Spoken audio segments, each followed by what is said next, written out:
नमस्कार, कार्यक्रम समृद्ध दैटरीमा स्वागत छ। म विवेक भट्टराई। कार्यक्रम समृद्ध दैटरी इटहरी उपमहानगरपालिकाको सहयोगमा इटहरी एफएमले उत्पादन गर्छ। कार्यक्रममा हामी इटहरी उपमहानगरपालिकाले सञ्चालन गर्दै आएका योजना, गतिविधि र अन्य कुराकानी गर्ने गर्दछौँ। यो सँगै जनचासो र सरोकारका विषयवस्तुमा सम्बन्धित सरकारवाला पक्षसँग अस्पष्ट भएका कुराकानीलाई स्पष्ट पार्ने पनि हामी कार्यक्रम उत्पादन र प्रसारण गर्दै आएका छौँ। नेपाल बहुजाति र संस्कृतिको धनी देश। विभिन्न जातिले आफ्नो मौलिक संस्कृति अनुसार आफ्नो अस्तित्व कायम राखेका छन्। आदिवासी जनजातिको रूपमा रहेको थारू समुदाय यस्तै एउटा मौलिक संस्कृति र परम्पराको धनी समुदायमा पर्छ। तराईका आदिवासी थारू समुदायको जातीय परम्परा, कला, संस्कृति र मौलिकता धनी छ। तर पछिल्लो समय थारू समुदायको सांस्कृतिक धरोहरका रूपमा रहेको ग्रामथानहरू अहिले अतिक्रमणको शिकार हुन थालेका छन्।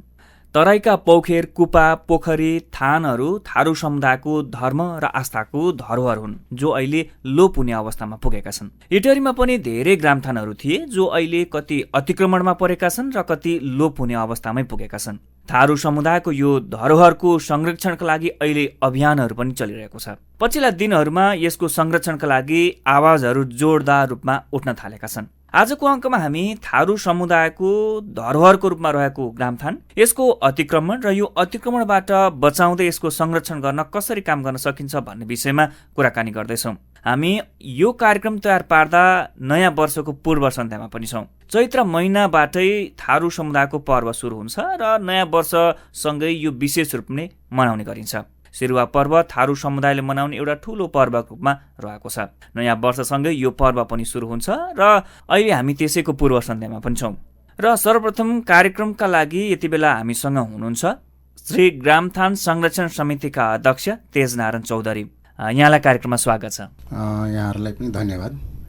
मैले केही विषयवस्तुहरू श्रोताहरूलाई स्पष्ट पार्ने प्रयत्न पनि गरेँ र अहिले ग्रामथानको संरक्षण गर्नुपर्छ भनेर आवाजहरू उठ्न थालेका छन्। ग्रामथानहरू अतिक्रमण परे भन्दै आवाजहरू पनि उठ्न थालेका छन्। अब यो अहिले अब ग्रामथान साँच्चै अतिक्रमण परेको हो अथवा अवस्था कस्तो छ, यहीँबाट कुरा सुरु गरौँ न।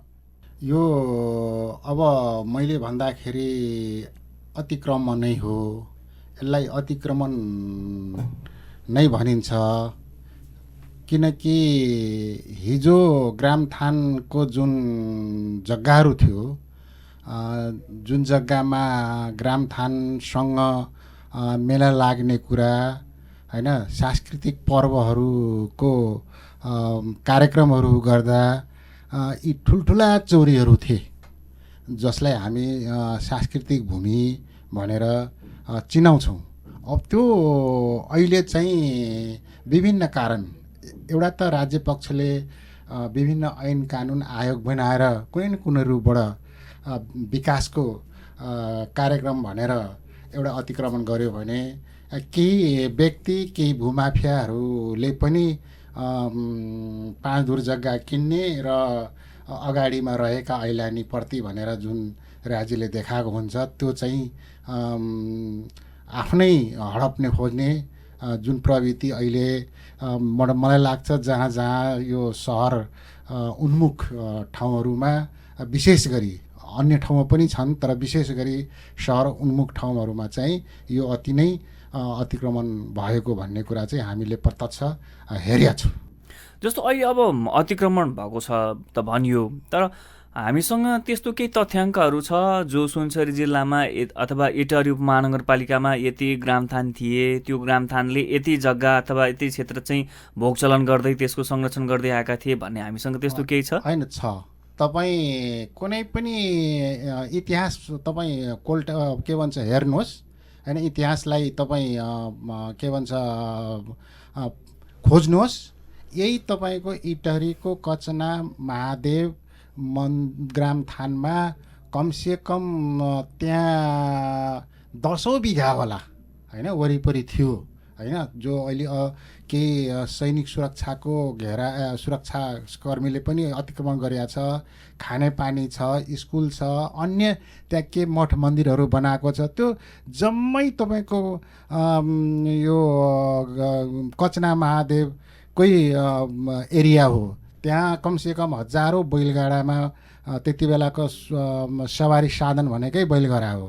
हात्ती घोडा हो कि, तर विशेष गरी सवारी साधन प्रयोग गर्ने भनेको बैलगाडा हो।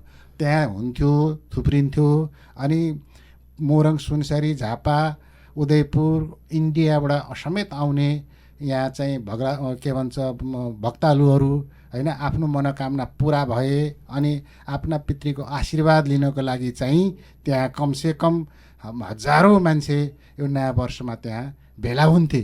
अहिले तपाईँ एयरपोर्टमा जानुहोस् है, मरेर त 10वटा पनि बैलगाडा राख्ने ठाउँ छैन होइन। कमसेकम त्यो 10 बिघा वरिपरि रहेको ठाउँमा 10 कट्ठा पनि छैन होला।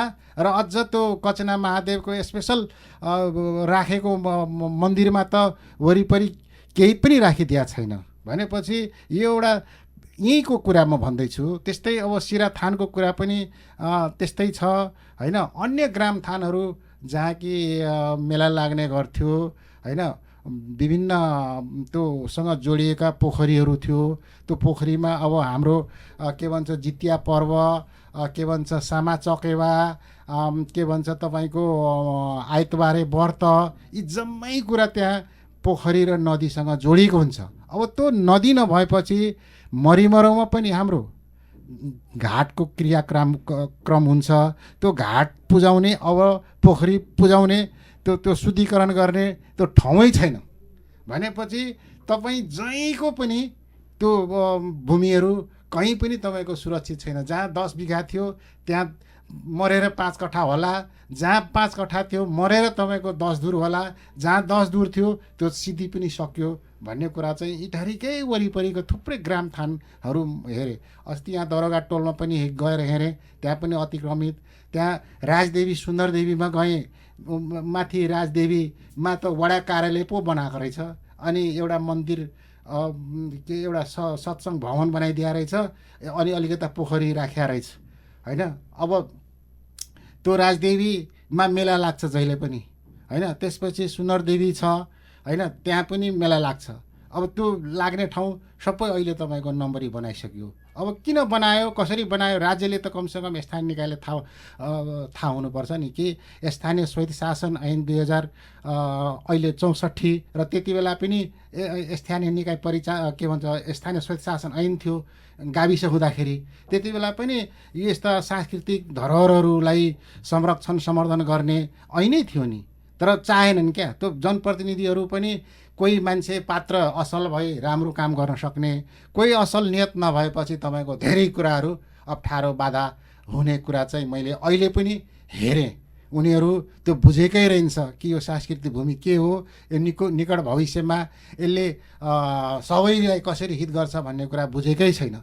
हिजो एउटा समय थियो जति बेला तराईमा आदिवासी थारूहरूको बहुसङ्ख्यक थिए, त्यति बेला संरक्षण गरेर राखे। हाम्रा बाजेहरूले त्यो कुरा चाहिँ सम्पत्तिको रूपमा जोडेर राखेकै हो। तर अहिले आएर पछिल्लो कालमा आएर केही पञ्चायतको कालमा, केही बहुदलको कालमा र केही लोकतन्त्रको कालमा चाहिँ के भयो भने व्यक्तिको स्वार्थ, यो भूमाफियाको कारण, विभिन्न के भन्छ यो लोभ प्रलोभनको कारण हाम्रा साथीहरू बिके र त्यसको पछाडि लागे, जसको नतिजा अहिले सबैलाई असर पर्दैछ। जस्तो अहिले अब अहिले तपाईँले भने जस्तै अतिक्रमणको ठ्याक्कै कारण देख्दाखेरि एउटा चाहिँ भूमाफिया भन्ने देखियो। अर्को स्थानीय सरकारले कतिपय सञ्चालन गरेका नीतिहरू हेर्ने हो भने जहाँ जहाँ ऐलानी जग्गाहरू छन् त्यही ऐलानी जग्गामा भौतिक संरचना बनाउने गरेको पनि देखियो। त्यो एक खालको त्यो सरकारी तवरबाटै। अन्य के कारणहरू छन् जसले चाहिँ यति धेरै तराई क्षेत्रमा चाहिँ भूमिको उपयोग गर्दै आएको यो थारू समुदायको ऐतिहासिक धरोहर जो अहिले लोप हुने अवस्थामा पुग्यो, त्यो कारण के लाउँदाखेरि चाहिँ भित्री अरू कारणहरू के देखिन्छ? एउटा कारण त के हो भने नेपालमा 7वटा संविधान बन्यो। त्यो 7औं संविधान बनिरहँदाखेरि हामीले भन्यौँ क्या कि पहिचानको कुरासँग राज्यले डराउनु हुँदैन। तर यहाँ बुझ्यो के भन्दाखेरि यो पहिचान भन्ने चिज चाहिँ यो जातिवादी भयो, यसले चाहिँ साम्प्रदायिकता ल्याउँछ र यसको कारणबाट चाहिँ नेपाल एकीकरण पृथ्वीनारायण शाहले एकीकरण गरेको देश चाहिँ फेरि पनि हामी चाहिँ एकदम समुदाय व्यक्ति काटामार हुन्छ भन्ने कुरा चाहिँ प्रोपोगन्डा गरे। तर हामी यो बुझेन कि यहाँको आदिवासीहरूलाई यो के भन्छ अधिकार दियो भने यहाँको जल जमिन जैविक विविधता जडीबुटीलाई कसरी हिजो संरक्षण गरेर राखेको थियो र अहिले पनि उनीहरूको चाहना त्यही हो भन्दै तपाईँको उनीहरू त्यो कुरा गर्न सकेन र चाहेन पनि। नचाहेरै के भयो भनेदेखि अहिले अतिक्रमित भइरहेको छ। कारण के हो भने क्लियर छ, तपाईँको 2024 सालमा यस्ता भूमिहरूलाई तपाईँको नाप्न दिएन, ऐलानीको रूपमा तपाईँको सरकारले छोडिदियो। के भन्छ कसैले यसलाई नपाउनु पाइँदैन, कमसेकम त्यो त्यति बेला नापिदिएको भए होइन, यो ग्राम थानकै हो, यो पोखरी हो, यो पोखरीमा चाहिँ कसैले अतिक्रमण गर्न पाइँदैन, यो नम्बरी पोखरीकै नाउँमा पूर्जा उठाइदिएको भए हुन्थ्यो नि। तर विभिन्न कारणबाट छोड्यो, जसको कारणबाट चाहिँ अब विभिन्न आफ्ना शक्तिहरू, आफ्ना दल पार्टी, आफ्ना पावरको भरमा चाहिँ त्यो क्याप्चर हुँदै गयो थुप्रै ठाउँमा। कतिले राज्यले गरे, कति व्यक्तिले गरे, थुप्रै छ। यही SOS बालग्राम पनि त्यो पोखरी हो होइन, त्यसलाई पोखरी कायम गर्न सकेन होइन। इटहरीमा थुप्रै पोखरीहरू छ, नदीहरू छ, ठुल्ठुला यहाँका धनाडेहरू, यहाँका भूमाफियाहरूले सबै यहाँको नदी नालाहरू मासे। किन मासे भन्दाखेरि पुर्दै गयो, 5 दूर जग्गा भए पनि कमसेकम यहाँ 1 करोडको पैसा हुन्छ भन्ने कुरा एकदम हेर्दा उनीहरू एकदमै थाम्नै सकेन। अनि सबै कुरा मिले नि उनीहरू, त पनि चुप्लाग म पनि चुप्लाग भनेर तपाईँको यहाँको नदी नाला ऐलानी पर्ती जग्गाहरू कुनै पनि खोला खल्सीहरू केही पनि राखिदिएन। कारण के हो भने यहाँ चाहिँ अब मेचीदेखि महाकालीको एउटा इटहरी ठोकिने, अर्को विराटनगर के भन्छ जोगबनीदेखि किमाथान्कासम्म अब बाटो भएपछि यो जक्सन हुने भयो। राष्ट्रिय स्तरमा राष्ट्रिय नीति आयोग उनीहरूले नै बनाउँछन्, अनि कहाँ कुनबाट के विकास योजनाहरू जाने, त्यहाँ बेलैमा सबै कुराहरू त्यहाँ त्यो ठाउँमा थुप्रिन्छ। अहिले इटहरीमा कहाँबाट साथीहरू आए, तर कसरी आए भन्दाखेरि एकदम पानधुर जग्गा किन्ने, अनि अगाडि रहेको ऐलानी पर्ती बाटोघाटो पोखरी इनार के भन्छ गौचरण जम्मै कुराहरू तपाईँको विभिन्न शक्तिबाट पैसा आर्थिक सबै खेलबाट चाहिँ यसलाई समाप्त पारे। जस्तो यो अब तपाईँले भने जस्तो राज्य पक्षका कतिपय नीतिहरूले कति असर पार्यो अथवा यसको व्यवहारिक पक्षले कति असर पार्यो? नीति बढी जिम्मेवार छ कि अहिलेको व्यवहारिक हिसाब हाम्रो पूर्वाधार विकासको कुरा होला, त्यसमा धार्मिक अतिक्रमणका कुराहरू होलान्, जहाँ जहाँ ग्रामथानहरू थिए त्यहाँ अन्य मन्दिरहरूको स्थापना भएको पनि हामीले त्यो तथ्याङ्क हेर्ने हुने देख्छौँ। कुन पक्ष चाहिँ अलिक बढी जिम्मेवार छ यो अतिक्रमण हुनुमा? पहिलो कुरा त राज्यकै नीतिमै हुन्छ।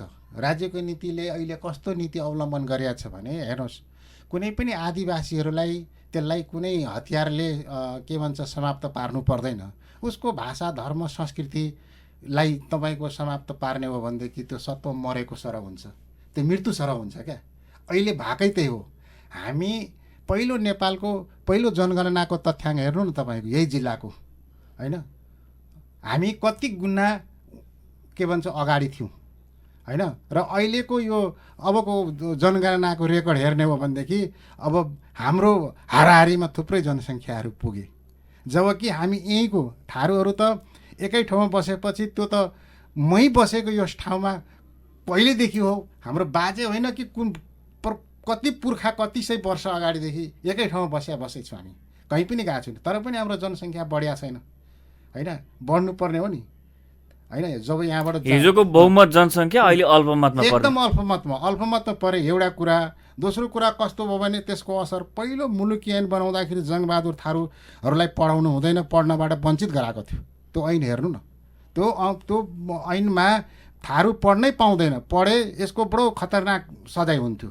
अनि जो पनि पढे, 1-2जना कोही त्यस्ता साथीहरू पढे, त्यो इन्डियामा लुकी छिपी पढे होइन, त्यसले अब त्यो 1-2वटाले कतिले थाम्छ? राज्यको सत्ताको भार ठेक्न सक्छ 2-4 जनाले। अनि अहिले आएर पछिल्लो कालमा तपाईँको जम्मै अब क्याप्चर गरे होइन, अड्डा अदालत, उनीहरूको कुनै पनि नियम कानुन नलाग्ने, तर हामीले भन्दाखेरि यो नियम मिलेन, कानुन मिलेन।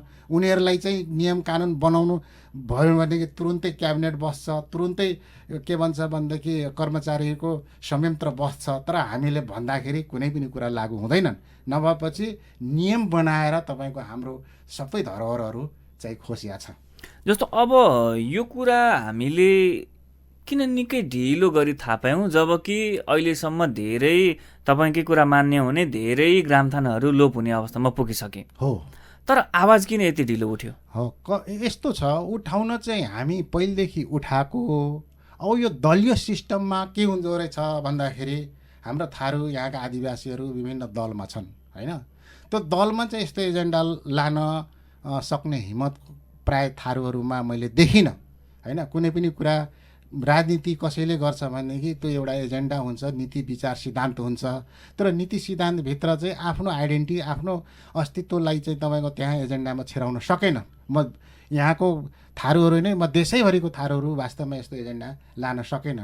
नलानुको कारण के हो भने उनीहरूको इसारामा रहे। यदि नीतिमा लगिदिएको भए अधिराज्यभरि ग्रामथान, पोखरी, पानीघट्टा, गौचरण चाहिँ यो कुनै पनि हालतमा विकासका नाममा होस् कि अन्य कुनै पनि नाममा होस्, यो चाहिँ संरक्षण गरिराख्नुपर्छ। यो परापूर्वकालदेखि यो यसरी संस्कृतिसँग जोडिएको छ।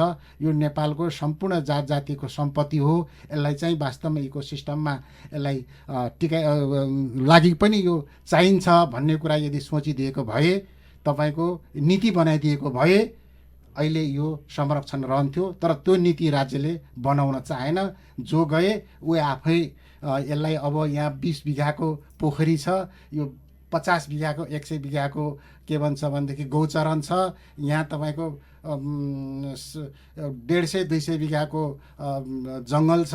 सबैलाई तपाईँको पूर्जा बनाउँदै विभिन्न कालखण्डमा आयोग नियम बनाउँदै तपाईँको त्यसरी गरे हो। तर थारूले त रोकेकै हो। तर राज्यको नीतिसँग चाहिँ थारूले एजेन्डामा छिराउन सकेन। नसकाउनुको कारण त अब होला, अब चेतनाको पनि एउटा पक्ष छ होइन। अर्को कुरा, राज्यले पनि यस्तो कुरा वास्तवमा नेपाल बहुधार्मिक, बहुसांस्कृतिक, बहुजाति भएको मुलुकमा होइन, यी सबैको संरक्षण अपनत्व कसरी गराउने भन्ने कुरा राज्यको पनि त अपनत्वको नीति त लिनु पर्यो नि। त्यो कुरा त देखेन नि त व्यवहारमा। भन्न त भने, तर व्यवहारमा चाहिँ त्यो कुरा चाहिँ साबित गर्न चाहिँ मैले अहिलेसम्म भेटाएको छुइनँ। अब हामी अलिकति थोरै यसको सांस्कृतिक र यसको महत्त्वको विषयमा कुरा गरौँ। हामीले ग्रामथान भन्दै आएका छौँ, ग्रामथान भन्दै आएका छौँ। अघि तपाईँले भने जस्तै इटहरी यस्तो क्षेत्र भयो जहाँ अहिले 77 जिल्लाकै मानिसहरूको बसोबास छ। त्यो व्यापारिक दृष्टिकोणले होस् अथवा बसोबासको दृष्टिकोणले होस् अथवा अन्य विभिन्न कारणले बसाइसरी आएका मान्छेहरू यस ठाउँमा छन्, जसलाई चाहिँ ग्रामथान भनेको के हो थाहै छैन। ती तमाम मान्छेहरू जो यस क्षेत्रमा आउँछन्, जो ग्रामथानको धेरै क्षेत्र यहाँ थियो, त्यो एउटा थारू समुदायको धरोहर हो। अब त्यसको महत्त्व उनीहरूलाई पनि बुझाउन आवश्यक छ। यो ग्रामथान चाहिँ थारू समुदाय बिचको महत्त्व के छ, अलिकति त्यो विषयमा कुरा गरौँ न। यसको महत्त्व के रहेछ भने तपाईँको नेपालको तराईको आदिवासीहरू, थारूहरू, विशेष गरी थारूसँग जोडिएको यहाँको अब त्यति बेला पछिल्लो कालमा ऋषिदेवहरू, के भन्छ यहाँ शिल्पी समुदायको साथीहरू, त्यसपछि किराँतको साथीहरू, मधेसको साथीहरू बिस्तारै आउँदाखेरि उनीहरू मात्र होइन, जो पनि यो भूमिमा टेक्दाखेरि अब त्यति बेला भनौँ न हस्पिटल थिए, न तपाईँको त्यस्तो खालको कुनै सुविधा थियो। यी सबै कुराहरूलाई मान्छे जस्तो जिउनको लागि, त्यसलाई आपद विपद पर्दाखेरि त्यो विपदबाट मुक्त हुनको लागि के गर्थ्यो भने आफ्ना त्यस्ता शक्तिहरू होइन, त्यो शक्तिहरूबाट चाहिँ अब आफ्नो त्यस्तो अब दैव माने आर्जन गर्ने त्यति बेला चलन रहेछ, तपस्याहरू रहेछ। त्यो गरेर तपाईँको के गर्थ्यो भने त्यो ठाउँको दुःख पीडामा परेका मान्छेहरू, अस्वस्थ भएका मान्छेहरूलाई चाहिँ तपाईँको त्यसलाई चाहिँ जडीबुटीबाट हुन्छ कि अथवा अन्य विधिबाट हुन्छ, त्यस्ता पुरुषहरूले तपाईँको संरक्षण गर्थ्यो। यति मात्र होइन, तपाईँको कृषि पेसामा लागेका थुप्रै हजारौँ गाई बस्तुहरू हुन्थे। तपाईँको अन्न बालीहरू लगाउँथे, त्यो अन्न बालीमा किरा लाग्थ्यो, त्यसपछि सिँचाइ गर्नुपर्ने हुन्थ्यो, त्यसपछि त्यसलाई प्रकोपबाट कसरी जोगाउने, ती सबै कुराहरू चाहिँ त्यति बेलाको पुरुषहरू जसले नेतृत्व गर्न सक्यो, त्यो देवत्व प्राप्त गर्न सक्यो हो, त्यस्तोलाई चाहिँ हामी यो ग्रामथानको माध्यमबाट, ग्रामथान नै यस्तो थियो कि सबै त्यहाँ शिल्पी समुदायको मान्छेको पनि पूजा गरिएको छ, किराँतको पनि पूजा गरिएको छ, थारूको देवी देवताको पनि पूजा गरिएको छ। त्यो जम्मै तपाईँको वीर पुरुष देवीत्व देवीहरू देवताहरू तपाईँको हामी मान्दै त्यहाँ ग्रामथानमा राख्या हो। त्यहाँ धेरै माने समुदायको देवी देवता रहेको हुनाले त्यसलाई ग्रामथान भन्यो। र सबैको आश्रा, मान्छेको सङ्कट र खुसी दुइटैको जाने थलो टेक्ने कहाँ हो भने ग्रामथान हो। त्यसकारण ग्रामथान बिनाको परिकल्पना त्यति बेला कुनै पनि ठाउँै थिएन। अहिले नै बन्यो हस्पिटल, अहिले नै बन्यो तपाईँको विभिन्न सुविधाजनक अन्य आयुर्वेदहरू, तर त्यति बेला चाहिँ त्यस्तो थिएन। उही ग्रामथानसँग जोडिएको देवीत्व जस्तो कचना महादेव, राजदेवी, सुन्दरदेवी, लाटी, बोकी, सोनधामी, बिच्छुधामी, यी सबै वीरत्व वीराङ्गनाहरू हुन्। र यिनकै पूजा शक्तिको मार्ग निर्देशन सिद्धान्तबाट जे जति मान्छेहरू उत्पत्तिमा लागे उसैको गुणबाट चाहिँ सबै यहाँको नागरिकहरूलाई चाहिँ सुरक्षा हुन्थ्यो। र सुरक्षा अपनत्व भइसकेपछि अनि हामी चाहिँ वर्ष दिनमा गर्ने विधिहरू के हुन्छ, जस्तो अन्नबाली लगाउने बेलामा चाहिँ असारको पूजा गर्ने, त्यति बेला गाईबस्तु बिमारी नहोस्, हलो जोत्नु पर्ने होइन, त्यस्तो बिमारी भइहाल्यो भने पनि त्यो असारको पूजामा ग्रामथानमा पूजा गर्दाखेरि गाईबस्तु सबै निरोगी रहने। त्यसपछि अन्न पात सप्रिने, त्यसपछि नेमानी गर्ने। नेमान भनेकै थारू भाषामा ठ्याक्कै अन्न पाकेपछि पहिलो अन्न चाहिँ ग्रामथानमा देउतालाई चढाएर त्यसपछि मात्रै अरू मान्छेले खाने त्यस्तो चलन थियो। अब यो चलन वैज्ञानिक पनि हो, वास्तवमा वैज्ञानिक पनि हो। त्योसँग यति मात्रै पूजा गरेर मात्रै त्यसको विधि थियो होइन। त्यो विधि अनुसार चाहिँ हजारौँ गाई बस्तुहरू हतपत रोग नलाग्ने, त्यत्रो तपाईँको अन्नबालीहरू लगाउँदाखेरि कहिले पनि नोक्सान नहुने, नोक्सान भइहाल्यो पनि ग्राम देवतालाई हामी पूजा गर्थ्यौँ र त्यसको देखाएको मार्गदर्शन पुजारी हुन्थ्यो, गहदार हुन्थ्यो। त्यसले भनेको कुरा चाहिँ लागू गर्दाखेरि निको हुने करिब एक आध बाँकी होला। अब बातको रूपमा न त सबै कुराहरू निको हुने ठाउँ हो ग्रामथान। जस्तो यसको महत्त्व छ। अब यसको सांस्कृतिक महत्त्व के छ? जस्तो वर्षमा तपाईँहरू कति पटक चाहिँ ग्रामथानमा गएर त्यहाँनिर पूजाआजा गर्नुहुन्छ अथवा के हुन्छ यसका विधि प्रक्रियाहरू?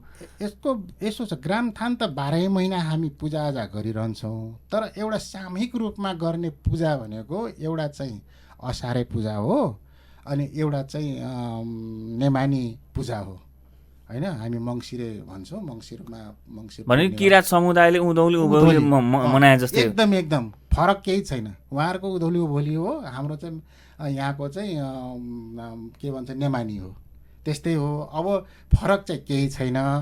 तर रह्यो के भन्दाखेरि तराईमा उहाँहरू मान्ने विधि हाम्रो छ, उहाँहरूको पहाडमा उहाँहरूको होला। त्यसकारण ग्रामथान यस्तो एउटा आस्थाको बिन्दु हो, यस्तो आस्थाको केन्द्र हो जसले कुनै पनि समुदायलाई अहित गर्दैनन् र सबै ठोकिने भनेकै ग्रामथान हो। तर यो प्राकृतिक पूजक भएको हुनाले त्यहाँ मूर्ति हुँदैन, त्यहाँ बुद्धको ढिस्को जस्तो गुम्बा जस्तो हुन्छ होइन, शिर हुन्छ, हामी शिर भन्छौँ होइन। त्यहाँ ग्रामथानभित्र थुप्रै देवी देवताहरू छन् जसका आफ्नै आफ्नै थुमहरू छन् होइन। त्यो छुट्टै हामी पूजा दिन्छौँ र आफ्नो आफ्नो ग्रामथानको आफ्नो एरियाको आफ्नो आफ्नो विशेषता अनुसारको तपाईँको पूजाआजा गर्ने चलन अलिकता सामान्य फरक चाहिँ हुन्छ। जस्तो अब यो नयाँ वर्षमा एकदमै ठुलो सिरुवा पर्व मनाउने गरिन्छ। अब यो सिरुवा चाहिँ कस्तो हो? यो सिरुवा कस्तो हो भने त्यति बेला नरसिंह सुब्बा थारू होइन ले अब यो जङ्गल हुँदाखेरि त्योभन्दा अगाडिको बाजेहरू पनि यसलाई फरानी गरे र नरसिंह सुब्बा थारू चाहिँ एकदम यसलाई व्यवस्थित मा चाहिँ पहिलो पात्रको रूपमा उहाँ आउनुहुन्छ। उहाँ इटरीकै नरसिंह सुब्बा थारू इटरीकै वासी हुन् र उहाँले चाहिँ यो बाटोघाटो अनि मोरङ सप्तरी सिरा झापा लगायत इन्डियाबाट आउने अब वर्ष दिन भेटघाट नभएपछि के गर्ने, यो एउटा सुखाको दिन पनि हो। यति बेला अन्नपात केही पनि लगाउँदैन, गाईबस्तु फ्री छोडिन्छ होइन। एकदम फुर्सद भएको उपयुक्त समय भनेको वैशाख रहेछ। त्यसकारण यो वैशाखमा हाम्रो भेटघाट, एक अर्कासँग खुसी साटासाट आदान प्रदान होइन। हाम्रो सानोमा बिहा हुन्थ्यो, 5 वर्ष 6 वर्ष 10 वर्ष भित्रैमा बिहा हुन्थ्यो। अनि आफ्नो श्रीमती भेट्नलाई चाहिँ तपाईँको 15 वर्ष 20 वर्षको बादमा फल्ना मेलामा आफ्नो एरियामा हामी जान्थ्यौँ कि मेरो फल्ना मेरो श्रीमान हो, मेरो श्रीमती हो, एकदम लुकी हेर्थ्यो अघि। आफ्नो नातागोताको मान्छेहरू भेट हुन्थ्यो होइन। अनि एकअर्कासँग शुभकामना साटासाट हुन्थ्यो। अनि धेरै सञ्चारको कुराहरू, वर्ष दिनको अब के गर्ने नगर्ने, यस्तो भयो त्यस्तो भयो भन्ने कुरा चाहिँ मेलामै भेटघाट हुन्थ्यो। भनेपछि मेलामै वर्षभरिका योजनाहरू पनि बन्थे। योजना त बन्नुभन्दा पनि जो वर्ष दिन गरेका गतिविधिहरूको बारेमा चाहिँ एकअर्कासँग साटासाट हुन्थ्यो होइन। एकअर्कासँग सटासाट हुन्थ्यो। अब मैले आफ्नो श्रीमती बिहा गरेको 5 वर्षको बेला उमेरमा बिहा गरेँ होइन। अब अहिले अब सेकेन्ड म्यारिड भनेको दुरागमन भन्छ हाम्रो थारूमा। अब विचार गर्नु, उमेर पुगिसकेपछि अब 18-20 वर्ष भयो, अब चाहिँ दुरागमन गर्नुपर्छ भनेर भन्दाखेरि मेरो श्रीमती कुन हो कस्तो हो भन्ने कुरा चाहिँ लुकी साथीभाइहरूले देखाउँथ्यो। त्यो मेलैमै हो देखाउने, मेलामै गरे हेर्नुपर्ने, मेलामै हेर्नुपर्छ। यति रमाइलो र यति खुसी त मलाई लाग्छ जीवनमा अरू कुन छन् हुनसक्छ। त्यस्तो हुने ठाउँ हो त्यो मेला भनेपछि। अहिले त्यो मेलालाई चाहिँ ध्वस्त बनाइयो। हाम्रो पितृको आशीर्वाद लिने ठाउँ त्यो पनि हराइदियो। आशीर्वाद सँगसँगै तपाईँको भनौँ न एक प्रकारको सांस्कृतिक महत्त्व सब एउटा जीवन छ त्यहाँनिर, जीवन छ। यस, त्यो जीवन छ। त्यो जीवनसँग अब हेर्नुहोस् त, सबै समुदायको साथीहरू, यहाँको थारूको परिकारहरू, यहाँको कल्चर सम्बन्धी थुप्रै कुराहरू गतिविधिहरू हुन्थ्यो होइन। मात्रै थारूसँग जो भने त अघि पनि मधेसी साथीहरू आउनुभयो, उहाँहरूको पनि गतिविधि हुन थाल्यो, पहाडको साथीहरूको गतिविधि हुन थाल्यो। त त्यो भूमि रहेन, सबै कुरा रहने हो। भूमि नै नाश गरिदियो भनेदेखि कसको अब रहन्छ भनेपछि बडो गाह्रो भयो। र विशेष गरी हाम्रो थारू आदिवासीहरूको चाहिँ अब तराईमा मात्रै आश्रित छौँ हामी त अब पहाडमा लु तपाईँहरूलाई उहाँ सुविधा ठाउँमा घर दिन्छौँ, तपाईँहरू त्यहीँ बस्नुहोस्। कुनै एउटा पहाडको सोलुमा गएर हामी जति सुविधा दिए पनि हामी त्यहाँ टिक्नै सक्दैनौँ, जाँदैनौँ पनि। हामी यहीँ नै हो, यहीँ नै हाम्रो पुस्ता हजारौँ वर्ष भयो यहीँ नै बसिराखेका छौँ र अहिले आएर एकदमै धर्म सङ्कटमा छौँ। जस्तो अब यो कुरा हामीले गऱ्यौँ, यसको सांस्कृतिक महत्त्व, जीवनसँग यसको महत्त्वका कुराहरू पनि गऱ्यौँ र अहिले अतिक्रमण भएर अवस्था कहाँसम्म पुगेको छ भन्ने कुरा पनि गऱ्यौँ। अब आएर तपाईँहरूले यसको संरक्षणको अभियान थाल्नुभएको छ। हामीले अब यो अभियान तपाईँहरूले कसरी चलाउँदै हुनुहुन्छ र संरक्षण गर्न के गर्दै हुनुहुन्छ? अब यसको लागि चाहिँ ग्रामथान संरक्षण समिति के भन्छ 74 सालमा हामी एउटा स्थापना गरेका छौँ होइन। अब यो पनि कस्तो भने सङ्घ संस्था ऐन 2034बाट चाहिँ दर्ता गरेका हो। तर हामी भन्यौँ कि यो होइन, यो त एउटा प्रथाजन्य कानुन पनि हो र यो एउटा अधिकारमुखी संस्था पनि हो। त्यसकारण यो सङ्घ संस्था ऐन 2034लाई चाहिँ बाट हटाएर अर्कै उसमा दर्ता गरौँ भन्दाखेरि त्यो प्रावधान नै रहन्छ होइन। अब सरकारको नियमै तपाईँको गलत भएपछि बडा गाह्रो भयो काम गर्न। अब हामी चाहिँ अहिले यही संस्था मार्फत अहिले सुनसरी जिल्लामा, विशेष गरी सुनसरी जिल्ला इटरीबाट चाहिँ थाल्या छौँ ग्रामथानको बारेमा, पोखरीको बारेमा, इनारको बारेमा, गौचरणको बारेमा लगायत सांस्कृतिक भूमि जति पनि छन् त्यसको संरक्षण कसरी हुन्छ भन्ने कुरा चाहिँ विभिन्न सभा गोष्ठीहरू के भन्छ स्थानीय निकायका जनप्रतिनिधिहरूलाई चाहिँ अन्तर्क्रिया बाट अथवा विभिन्न गोष्ठीहरूबाट बोलाएर उहाँहरूसँग हामी छलफलमा चाहिँ जुटिया छौँ। जस्तो अब यो तपाईँहरूको कुरा सँगसँगै स्थानीय सरकारले चाहिँ यो ग्रामथानको संरक्षण गर्न के गर्न आवश्यक छ भन्ने लाग्छ? कसरी तपाईँहरूको भूमिकामा तपाईँहरूलाई सहयोग गर्न सक्छ अथवा स्थानीय सरकारले के भूमिका निर्वाह होइन, गर्नुपर्छ? यो त हेर्नुहोस्, सही नीति, सही धारणा विचार मान्छेमा आयो भने यही संविधानलाई टेकेर, यही स्थानीय शासन सञ्चालन 2074लाई उपयोग गरेर तपाईँको कार्यविधि स्थानीय निकायले परिषदमा पास गरेर यसलाई संरक्षण गर्नुपर्छ भन्ने कुरा गरियो भने मलाई लाग्छ यो समस्या होइन।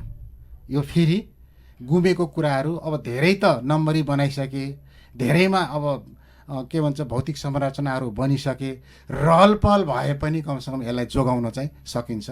त्यो चाहिँ स्थानीय निकायले चाहिँ एकदमै कडाइको साथ लाग्नुपर्छ, जसको लागि हामी अब ग्रामथान संरक्षण समिति चेतनाको कार्यक्रम चाहिँ एकदमै बिना अब हाम्रो त कुनै स्रोत हुँदैनन्, नभए पनि हामी चाहिँ निरन्तर लागि चाहिँ परेका छौँ।